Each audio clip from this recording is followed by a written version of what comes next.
어느 날 바벨로니아의 느부갓네살 왕이 꿈을 꾸죠.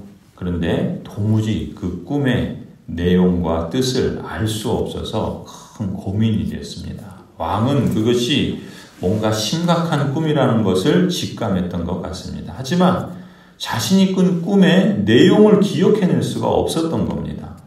왠지 이 꿈을 무시했다가는 큰일을 당할지도 모르겠다는 그런 생각이 들었겠죠. 그래서 느부갓네살 왕은 잠을 이루지 못하고 번민에 빠지고 그 번민이 가면 갈수록 더 커졌던 겁니다. 이 바벨로니아 왕은 이 답답함을 풀기 위해서 온 나라에 있는 마술사와 점성가와 점쟁이들과 주술사들을 다 불러 모읍니다. 이렇게 불려온 이들이 모두 느부갓네살 왕 앞에 나왔을 때 왕에게 묻죠. 어떤 꿈을 꾸셨는지 저희에게 먼저 말씀해 주십시오. 그러면 해몽해 드리겠습니다. 그럽니다. 하지만 느부갓네살 왕은 어떻습니까? 자신이 꾼 꿈조차 기억해내지 못하는 거예요. 그러니까 오히려 엉뚱한 요구를 하죠. 자신이 꾼 꿈을 이 점성가들에게 말해달라는 거예요. 아니, 자기가 꾼 꿈을 다른 사람이 어떻게 압니까? 자기도 모르는 꿈을.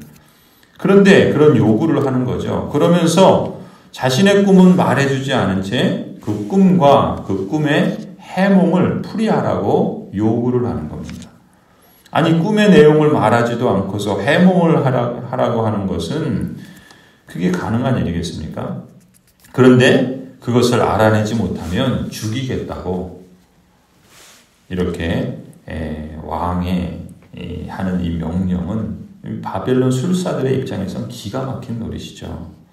아무튼 느부갓네살 왕의 번민으로 인해서 이 바벨론 왕궁은 그야말로 혼돈에 빠져들게 됩니다. 왕의 명령을 들은 이 바벨로니아의 주술가들이 어떻겠습니까? 이제까지 이런 명령을 내린 왕은 아무도 없었습니다. 어느 누구도 왕의 요구를 들어줄 수가 없습니다. 이렇게 항변을 하겠죠. 그러자 느부갓네살 왕이 어떻게 합니까? 썽이 납니다. 그래서 화가 나서 어떻게 합니까? 오히려 모든 그 주술가들, 점성가들, 점쟁이들, 이 지혜자들을 다 죽여버리라고 그렇게 명령을 내리지 않습니까? 이 무능력한 바벨로니아의 모든 지혜자들, 아이러니한 거죠?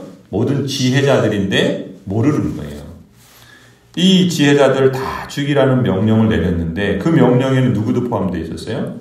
그 왕에서 3년 동안 교육을 받고 왕을 보좌하도록 그렇게 부름받은 다니엘, 또 이 세 친구들도 지혜자들이잖아요.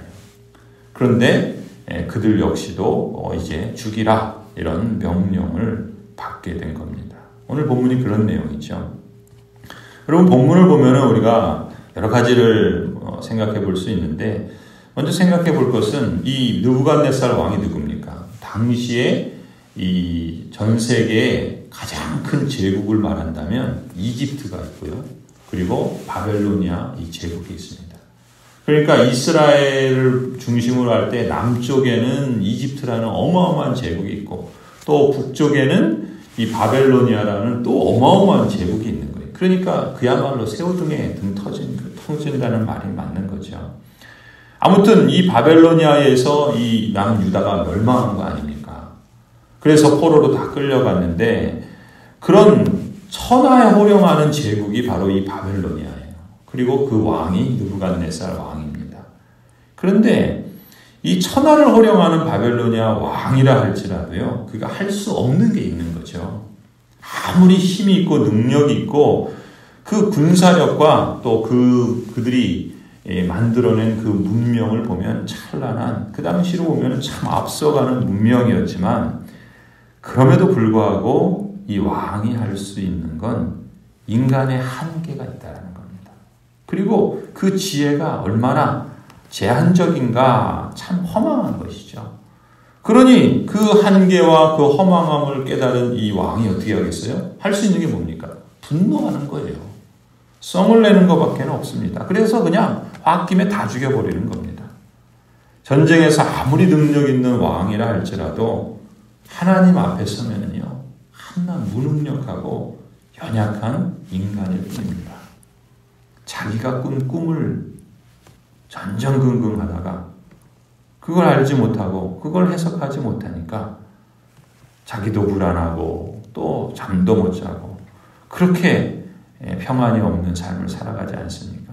자기만 그런 게 아니라 남도 죽이는 거예요. 그러니까 자기도 잘 못 살고 남도 못 살게 하는 그런 하나님의 뜻과는 전혀 반대되는 그러한 참 연약하고 어리석은 그런 인간 왕의 모습을 우리가 바벨론의 느부갓네살 왕을 통해서 보는 것이죠. 사실 이 세상적으로 볼 때 느부갓네살 왕은 어떤 사람입니까? 성공한 사람이죠. 능력 있는 사람 아닙니까? 부유한 사람 아니에요. 그야말로 금수저입니다. 그러나 자신이 꿈꾼 꿈 하나도 기억하지 못하고 이렇게 밤잠을 설치며 불면증에 시달리는데 지금 자신이 누리고 있는 그 권세가 무슨 소용입니까? 더군다나 그 꿈이 뭔가 심상치가 않은 거예요. 우리가 이제 28절에서 보는 것처럼 이제 앞으로 이 제국이 어떻게 될 것인가에 대해서 하나님께서 알려주시기 위해서 꿈을 주셨던 거예요, 사실은.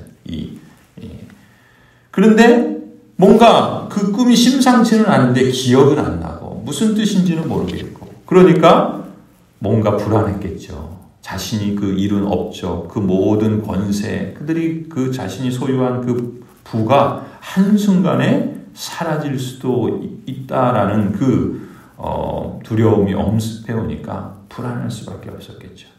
이 세상에서 아무리 성공하고 아무리 위대한 업적을 이루었다 할지라도 인생이 살 수 있는 게 몇 년입니까? 그것을 누릴 수 있는 게 몇 년이나 되겠습니까? 참된 평안을 얻을 수가 없죠. 참된 평안은 어디에 있습니까? 오늘 이 본문은 우리에게 역설적으로 말합니다. 아무리 강력한 제국을 쥐고 아무리 많은 재물을 쥐고 있어도 거기에 참된 평안이 있는 게 아니다라는 것이죠. 하나님을 향한 믿음과 하나님의 통치를 따르는 삶에 참된 평안이 있다라는 것이죠.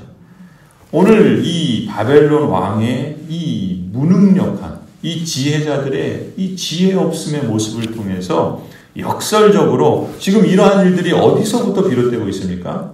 하나님으로부터 비롯되고 있어요.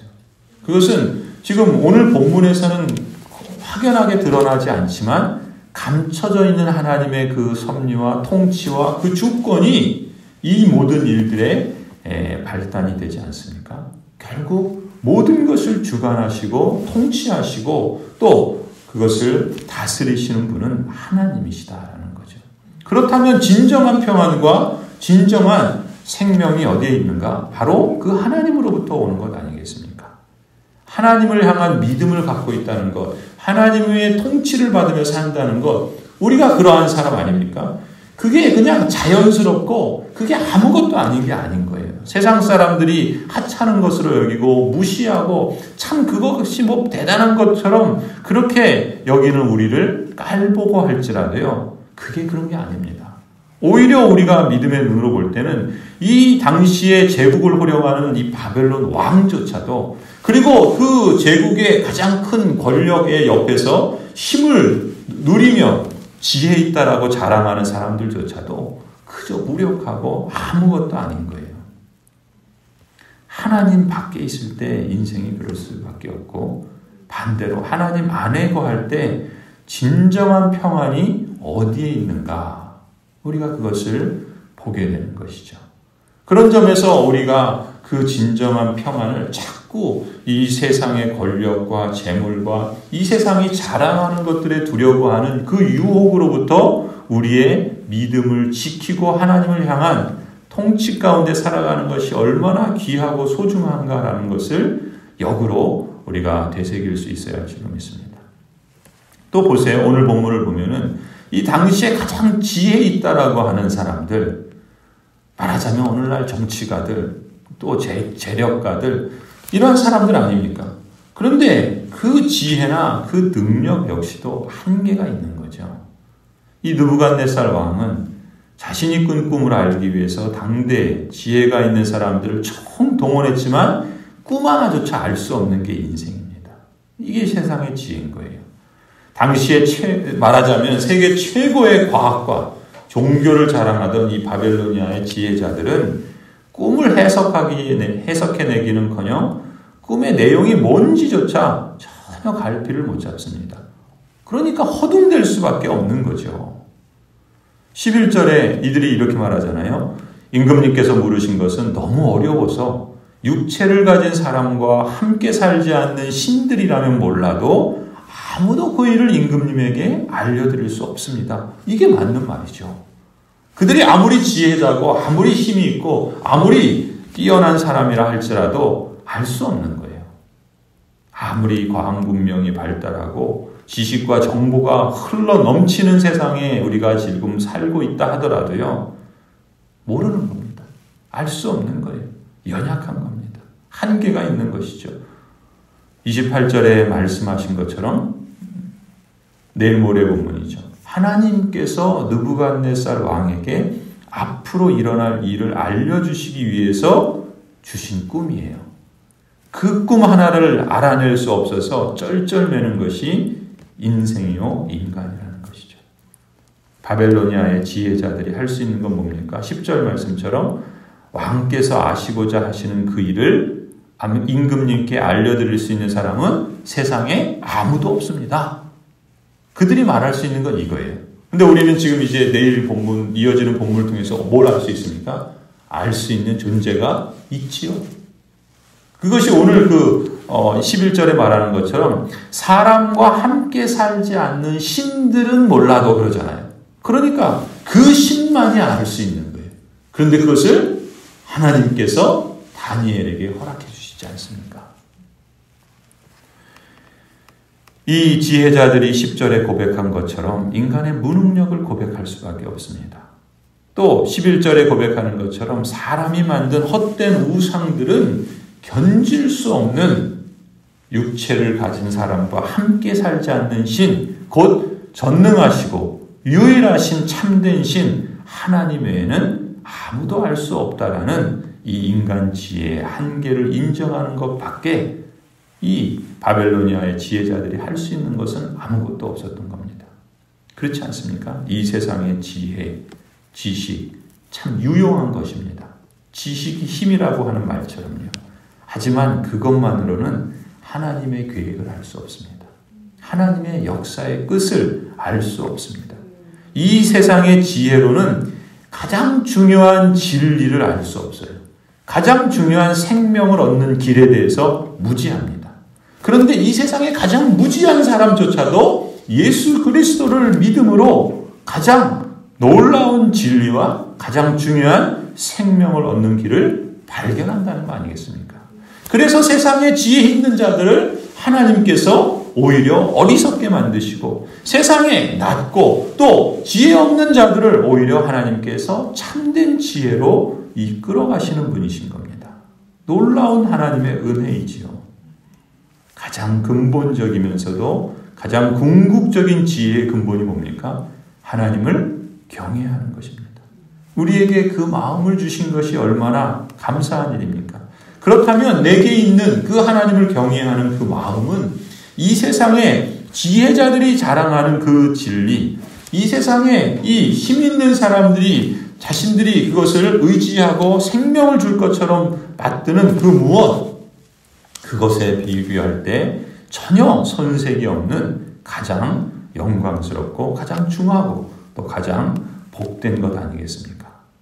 지혜의 영이신 성령 하나님의 인도 가운데 하나님께서 계시해 주신 성경 말씀을 통해서 우리는 진리와 생명을 얻은 줄 믿습니다. 하나님의 존재를 인정하는 것, 그것이 바로 우리에게는 복인 것이죠. 그러니 세상의 지혜가 말하는 대로 살지 않고 하나님의 말씀이 이끄시는 대로 살아가는 것이 진정한 지혜와 생명과 평안을 얻는 복된 길인 줄 믿습니다. 성도 여러분, 오늘 우리가 부른 찬송가 484장의 가사를 묵상해 보십시다.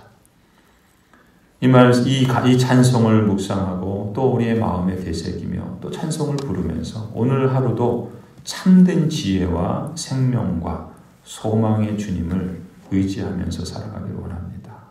이러한 가사죠. 내 맘에 주여 소망되소서. 주 없이 모든 일 헛되어라. 밤에나 낮에나 주님 생각, 잘 때나 깰 때 함께 하소서. 지혜의 주여 말씀으로서 언제나 내 안에 계십소서. 주는 내 아버지, 나는 아들, 주 안에 내가 늘 함께하네.